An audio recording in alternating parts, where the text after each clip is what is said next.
So if you hear buying a house in Austin and picture bidding wars and paying $100,000 over asking, take a breath, that is over. I'm Alyse. And I'm John.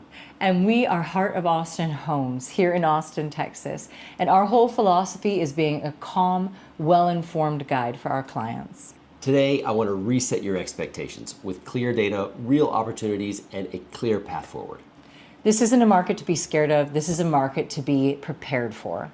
It's one thing to say that the market feels different, but let's look at the numbers. Prices skyrocketed between mid-2020 and early 2022. And since then, prices have started correcting. Yeah, I remember like April of 2022, that was like the month where you just felt it all fall out. Well, it was great because we went from people getting, 7 to 30 offers to people getting one reasonable at market price offer. It was the return to reason. As of mid-2026, the median close price in the Austin metro area, or really Travis County, has gone from about $440 to $535, which is actually a big jump from January to June, and we see a similar trend in the last 2 years as well. If you look at City of Austin proper, that median price is about $600,000. The trend either way is stability and not a crash. Prices aren't running away from you month after month at the moment. Inventory used to mean fighting over a handful of listings. Well, those days are long gone. That's not happening anymore. As of summer of 2026, Austin's market has 4 or 5 months of supply, which is considered not a buyer's market, not a seller's market, a fairly balanced market. The number of active listings in Travis County is between 6,000 and 7,000 right now. Now, if you look at just City of Austin, that's really about 4,000 or 5,000, which really means you've got a lot of choices as a buyer.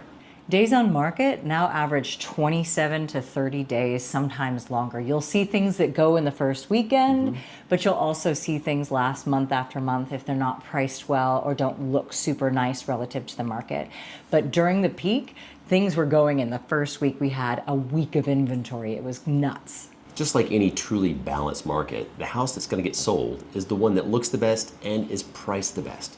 And that might just be 1 in 10 houses. The takeaway is that the pressure is off. You have choices, you have stable prices, and you have time to think.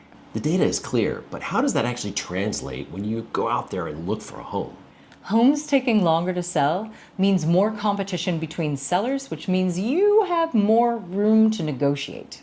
The average home in Austin sells for 92% of its list price, which means there are discounts to be had out there for buyers. And that's original list price. Sometimes homes have come down a number of times and then they sell for their stated list price at that point. So it's important to look back at what their original list price was. Sellers are also routinely offering concessions, frequently something in the $5,000 to $15,000 range, to help them make the deal work. And a lot of times this comes in the form of buying down your rate to make it affordable because rates are sitting around 6 to 7% right now. These concessions can be used in a couple of powerful ways, and the most common is closing costs, and that just takes those costs off of the table for the buyer and makes the seller pay for some of them. Another great use of that money is an interest rate buy down. So the seller contributes money to you that you pay to your lender to buy down your rate, either temporarily or long term, which can save you hundreds of dollars a month. With a 30-year mortgage rate being around 6.5% to 7%, those buy downs can really make the difference between being able to afford the home and not being able to afford the home. So definitely use those tools when you're going out there buying your home on the market. Let's talk about your safety. So back in the crazy of mid-2020 to mid-2022, buyers felt forced and often were forced to waive their inspection to be able to win a bidding war, and that is over. So now inspection contingencies are totally normal and totally expected. And as a buyer, you can absolutely get the seller to pay for some repairs or give you cash back in lieu of them because you know that maintenance is going to be coming up. So absolutely get those done. This is definitely one of those protections you want to have as a buyer to be able to have the home inspected. So this leads to a question that we get all the time. Is now the right time to buy or should I wait?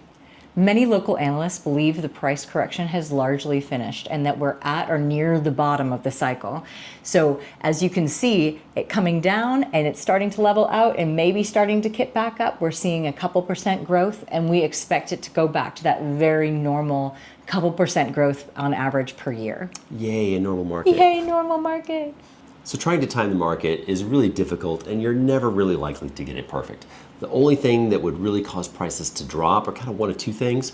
Either we have a whole lot of supply, which means that builders feel like they can make money by building new houses, which we're currently not seeing, or a big rise in interest rates, which would cause prices to come down just because the money's more expensive. And that one actually might be more likely than the former, but so far everything has been kept eddy steady, so we'll see.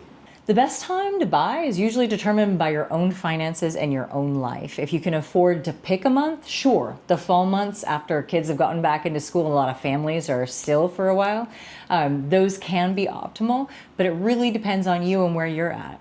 So ultimately, you just need to be financially ready. Do you have a good stable income, some savings, and a good credit score? If you check all those boxes, then you're probably ready. Another question to ask yourself is whether or not you plan to stay in Austin for the next 5 to 7 years.